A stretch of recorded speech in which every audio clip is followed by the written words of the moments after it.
4D fish with a glow-in-the-dark fish skeleton underneath it, acrylic nailer tutorial by Hotpinkzebrapolish. Hi everyone! In today's video I'm going to be showing you a 4-dimensional fish nail art design, and I'm also going to show you this really cute little fish brush that I just got, and I'll post a link to that in the description box below, and I'll show you that a little bit more in a moment. But this fish nail is one that I had in the middle of the night, but it's a very pretty peacock powdery fish on top, just very simple. It's just a fish, but then you can take it off and underneath it is a glow-in-the-dark fish skeleton.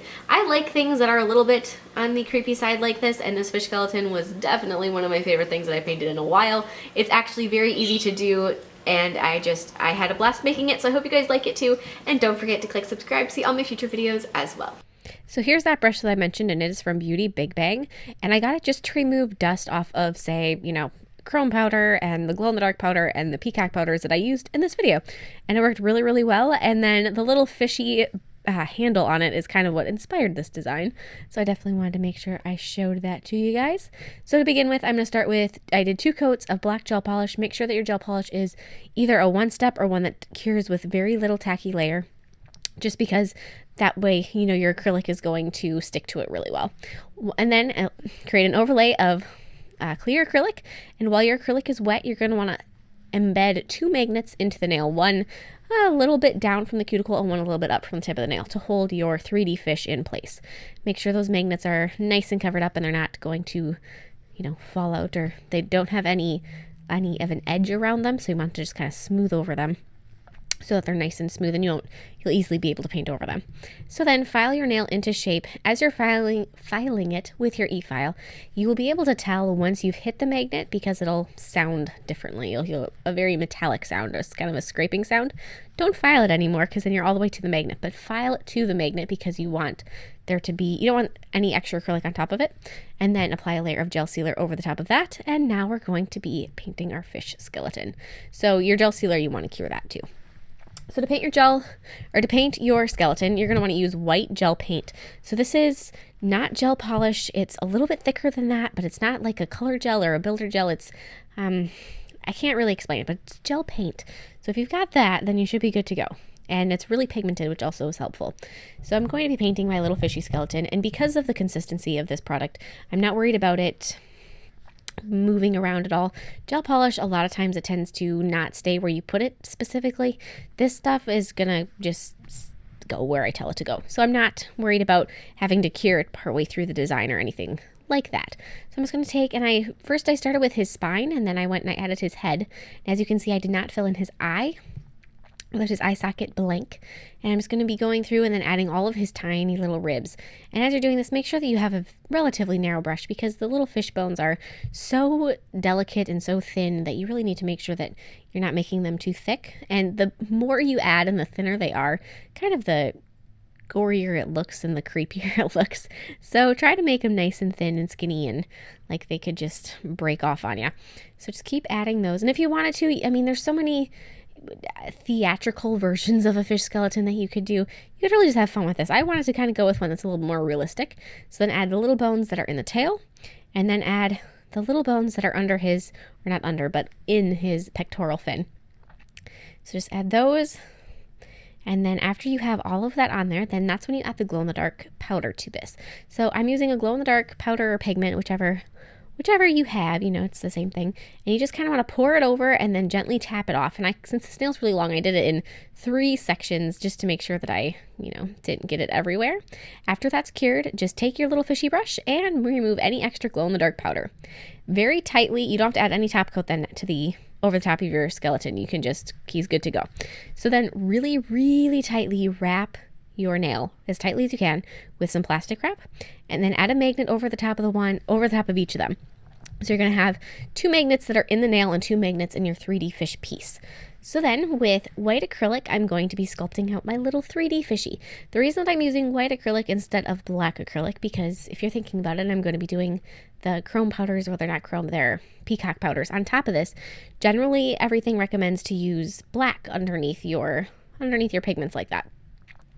I didn't want The ones that I'm using have more color to them than most, and I didn't want it to be just so dark.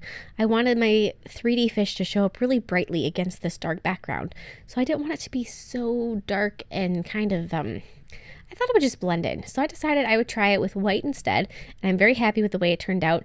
But that is with my pigments specifically. Some of them don't have as much color to them. In fact, you can't even hardly tell what color they're going to be until you apply them. That's not the case with these. This, you can definitely see what you're doing with the color because it's obviously the color that it is. So then on a nail form backing, I'm going to be sculpting out his fin. So we've got a tail fin that I'm starting with. So I'm doing these satin and nail form backing separately because I want them to stick up a little bit more from the nail than being flush with it. So I don't want them to just be sculpted on the nail and then go right with the curve of it. So I have the tail fin that you're going to want to add his dorsal fin. And I do have my little fish next to me so that I am looking at it so I can tell how big to make them, how long to make them, what curve to give them, so on and so forth. And just kind of press that out. Give them a little bit of texture if you like to. A lot of the texture I'm actually just going to add with black paint later on, but I did add just a little bit, especially to the pectoral and the dorsal fin. And then I'm going to need to add that pectoral fin. So just a little one. This one if you wanted to sculpt it on the fish himself, you definitely could. It's a less crucial factor to sculpt on the nail form backing, but I did want it to still stick up even more than it would if it was just sculpted on there. So then with some nail glue, which mine was clogged for a moment, you're going to want to take and glue on your little fins. So I started with this tail fin, so just put a little bit of nail glue down, glue that on, then I'm going to be gluing on the dorsal fin. Just takes a little bit of nail glue. All of these pieces will be secured with some clear acrylic and some white acrylic. So you don't have to worry too much about making sure that you got a lot of glue on there, just a dab. And then I'm actually going to be attaching his dorsal fin, or I'm sorry, his pectoral fin later. So I'm going to start and I'm just going to kind of go over his face. So I did another layer of acrylic over his face, and I'm going to take the tip of my brush and sort of carve away his jaw. So basically right where the jaw was on your skeleton, you kind of want to keep it the same. So just take a line and draw in where that goes and create that little indent. You're also going to want to create an indent for his eye socket. So I used the back of my little 3D brush, actually is what I used. But any sort of a dotting tool would work. Anything that's going to create that little eye socket is really what you're going for. And then take some more of that white acrylic, go over the back. If you want to sculpt in individual little scales, go for it. I decided that with the powders on top of it, I thought that most of my 3D sculpting is going to be sort of obsolete anyway, because that gel sealer or the gel top coat is going to sort of fill in all of your 3D. So I didn't do too much 3D stuff that way. I just decided I'd paint them in later, which is what I did, and I am very happy with the way they turned out. As you can see, I did start to sculpt them. I was like, well, I'll put in a couple scales. And after I was looking, I was like, no, it's just going to be a waste of time. So I just got rid of them, as you can see. And so I did also add his dorsal fin right there, and I'm also going to be blending in his tail, and then adding a little bead in that eye socket for his eye. Very, very simple sculpting. And then filling in some of those fins in the back just with some clear acrylic just to give them some strength. Not too much, I just want them to be a little bit stronger than they were. They were pretty thin. And now I'm going to be painting over my entire fish with a layer of no wipe gel top coat. And then you get to start adding your color. So as you can see, the color is going on here. It isn't just becoming sort of iridescent pearly, it is actually getting the color on it. Duochrome powders are the ones that aren't really going to actually give you much of a color payoff over white, but these peacock powders will. So with green, I went and I did his head, and then I did a little bit of right behind his head, and then with a teal color, I did most of his back, and then I did some blue right near his tail, and then on all of the fins, I used a purple color. So I did a nice little green, blue, purple gradient going down my fish, and I wanted the fins to all be the same color, and I wanted especially that dorsal fin and the pectoral fin to be a different color from the rest of the fish so that they showed up better.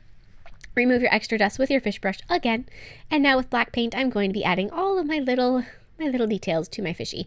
So I started with some outlining on his eye as well as his pupil, add a little outline to his jaw, a little outline in his mouth, and then like on the back of his jawbone. And then add just a couple little lines on the back of his head just to create some texture for the little scales that are on his head.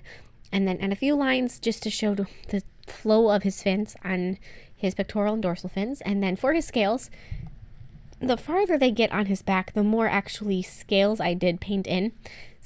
Some of the ones in the beginning, I just sort of did little teeny tiny lines to sort of hint at scales. Whereas I keep going here, I'm actually going to be painting each individual scale on. And I'm just using black paint for this. If, hard to tell in the video, but the eye of my fish actually was pretty defined, but as soon as you put that gel top coat on, it all goes away. So if you did end up sculpting, if you just decide to sculpt all your scales on, you're probably just going to lose them anyway and have to do this. And then apply a layer of gel sealer over the top of your entire little fish. Cure that one last time, and he is all good to go. I love this nail. I love the iridescence and the peacock powders on top of the fish. That just is so appropriate and looks so fish-like. So I hope you guys like this one as much as I do. I really enjoyed making it. Please share any recreations with me on Facebook or Instagram. I would love to see them, and I will see you in my next video. Bye!